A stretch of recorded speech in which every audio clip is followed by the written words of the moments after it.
हमने last class में देखा कि एटम्स एक सबसे स्मॉलेस्ट पार्टिकल है मैटर का, जिसमें 3 सब एटॉमिक पार्टिकल्स होते हैं, प्रोटॉन, इलेक्ट्रॉन और न्यूट्रॉन। प्रोटॉन में प्लस चार्ज होता है, इलेक्ट्रॉन में माइनस और न्यूट्रॉन में कोई भी चार्ज नहीं होता। लेकिन अगर हम हैवीनेस की बात करें तो प्रोटॉन जो है it contributes to the weight of an atom, इसका वजन होता है। न्यूट्रॉन का भी वजन होता है, पर इलेक्ट्रॉन का कोई भी वजन नहीं होता है। प्रोटॉन और न्यूट्रॉन जो है वो न्यूक्लियस में रहते हैं, इलेक्ट्रॉन्स आसपास रिवॉल्व करता रहता है, लाइट वेट रहता है। इन प्रोटॉन प्लस और माइनस एक दूसरे को अट्रैक्ट करते हैं, प्रोटॉन और इलेक्ट्रॉन, जिसकी वजह से ये उसके आसपास रिवॉल्व कर रहा है।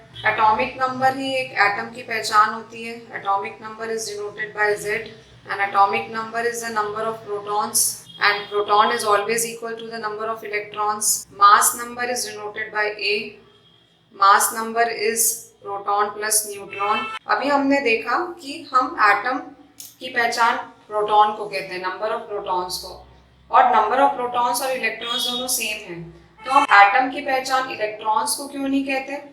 वो इसलिए नहीं कहते क्योंकि इलेक्ट्रॉन्स एक एटम को छोड़ के जा सकते हैं या कहीं बाहर से इलेक्ट्रॉन्स आ सकते हैं एटम में। अब इलेक्ट्रॉन्स अगर छोड़ के जाएंगे भी एटम को, तो वो एटम की आइडेंटिटी नहीं चेंज होती है, सिर्फ एटम चार्ज हो जाता है। जैसे सपोज अगर एक एटम के पास 3 प्रोटॉन है तो 3 ही इलेक्ट्रॉन होंगे उसके पास। अगर सपोज एक इलेक्ट्रॉन उसको छोड़ के चला जाता है तो ये दोनों कैंसल आउट हो जाएंगे, एक पॉजिटिव चार्ज उसमें रह जाएगा। अगर हम लिथियम की बात करें तो लिथियम में 3 प्रोटॉन है और 3 ही इलेक्ट्रॉन है। अगर एक इलेक्ट्रॉन उसको छोड़ के चला जाता है तो एक प्लस चार्ज हो जाएगा, वो एटम क्या हो जाएगा? चार्ज हो जाएगा। तो चार्ज एटम्स को हम आयंस कहते हैं। Charge atoms are known as ions. जैसे कि हमने देखा कि अगर इलेक्ट्रॉन छोड़ के चला जाता है एटम को तो वो प्लस चार्ज हो जाता है। उसी तरीके से सपोज अगर हम फ्लोरीन की बात करें तो फ्लोरीन का एटॉमिक नंबर होता है 9। फ्लोरीन का एटॉमिक नंबर है 9, तो उसके पास 9 प्रोटॉन्स और 9 ही इलेक्ट्रॉन्स होंगे।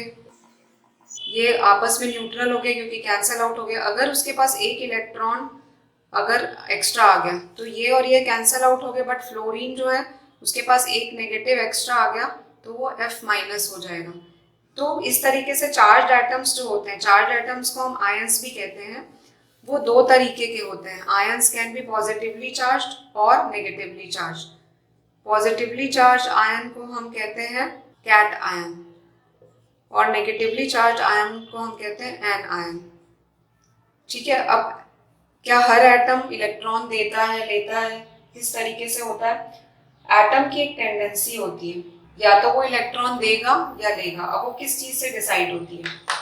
देखिए अभी हमने इलेक्ट्रॉनिक कॉन्फ़िगरेशन बनाया था लास्ट क्लास में।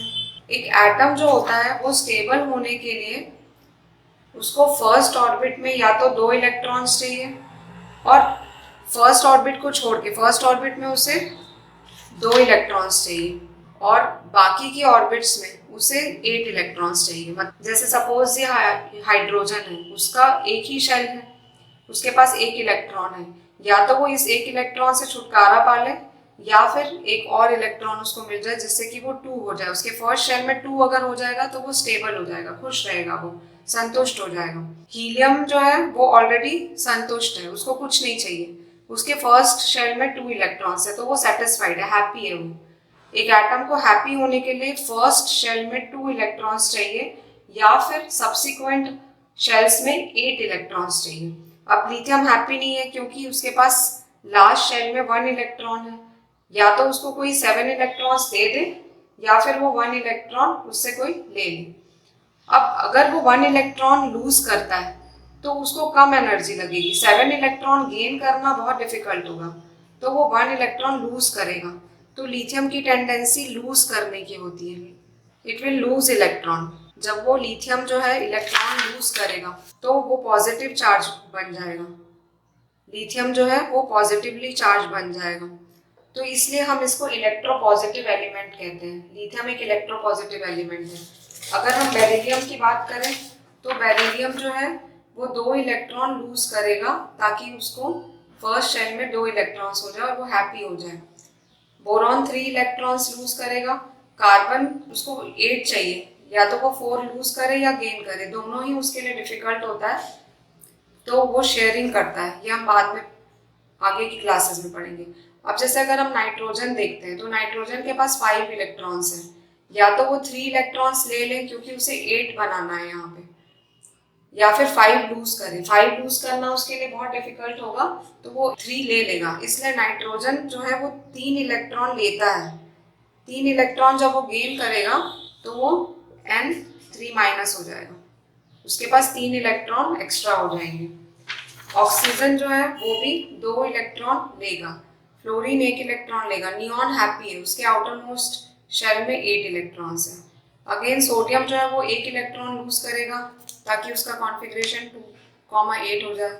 मैग्नीशियम 2 इलेक्ट्रॉन्स लूज करेगा, एल्यूमिनियम 3 इलेक्ट्रॉन्स लूज करेगा, फॉस्फोरस 3 इलेक्ट्रॉन्स गेन करेगा, क्योंकि एक स्टेबल कॉन्फ़िगरेशन जो होता है वो ऐसा होता है, या तो 2 हो फर्स्ट ऑर्बिट में या फिर लास्ट ऑर्बिट में 8 हो, तब वो हैप्पी होता है।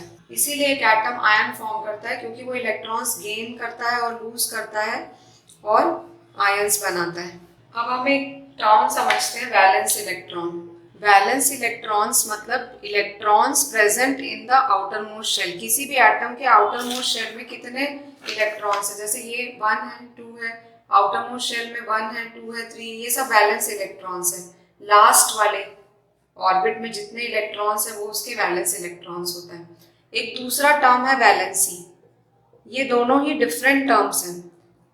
वैलेंसी जो होती है that is the tendency to gain और लूज इलेक्ट्रॉन्स। किसी भी एटम में वो कितना इलेक्ट्रॉन्स ले सकता है या दे सकता है या शेयर कर सकता है, ये उसकी वैलेंसी होती है। इन दोनों में डिफरेंस होता है। वैलेंस इलेक्ट्रॉन्स, जैसे अगर हम ये एक्सरसाइज करेंगे तो इससे क्लियर हो जाएगा। जैसे अगर हम हाइड्रोजन देखते हैं तो हाइड्रोजन में वैलेंस इलेक्ट्रॉन 1 है, क्योंकि इसके आउटर मोस्ट शेल में 1 इलेक्ट्रॉन है। देन हीलियम 2, लिथियम में आउटर मोस्ट शेल में 1 इलेक्ट्रॉन है, इसके 2, 3, 4। The electrons present in the outermost shell is known as valence electron. Now यहाँ पे 1 हो गया इसका वैलेंस इलेक्ट्रॉन, 2, 3, 4, 5, 6, 7, 8, 1 and 2। ठीक है, ये इसके वैलेंस इलेक्ट्रॉन्स हो गए, क्योंकि आउटर मोस्ट शेल में अभी फिलहाल जहाँ तक तुम पढ़ रहे हो उसमें 8 से ज़्यादा इलेक्ट्रॉन्स नहीं हो सकते, तो ये 8 के बाद वापस से 1 आ जाता है। वैलेंसी मतलब वो कितना गेन करना या लूज करना पसंद करेगा या शेयर करना पसंद करेगा। देखो, अगर कोई भी एक एटम कुछ गेन करता है, अगर वो गेन करता है तो ये याद रखना, गेन करने से उसका चार्ज हो जाता है माइनस, क्योंकि वो इलेक्ट्रॉन गेन कर रहा है, और लूज करने से उसका चार्ज हो जाता है प्लस, क्योंकि वो इलेक्ट्रॉन लूज कर रहा है। ठीक है, ये हाइड्रोजन जो है वो 1 इलेक्ट्रॉन या तो दे देगा, जब दे देगा तो +1 हो जाएगा, या फिर ले लेगा -1, तो ये उसकी वैलेंसी हो गई। हीलियम, उसको किसी से कोई लेना देना नहीं है, उसको हैप्पी है, तो उसकी वैलेंसी हो गई 0। लिथियम 1 इलेक्ट्रॉन देना पसंद करता है, तो वो हो जाएगा +1। बेरिलियम 2 इलेक्ट्रॉन देना पसंद करेगा, +2। बोरॉन 3 इलेक्ट्रॉन देना पसंद करेगा, +3। कार्बन जो है वो 4 इलेक्ट्रॉन्स ना लेता है ना देता है, वो शेयर करता है, 4। देन नाइट्रोजन 3 इलेक्ट्रॉन लेना पसंद करेगा, -3।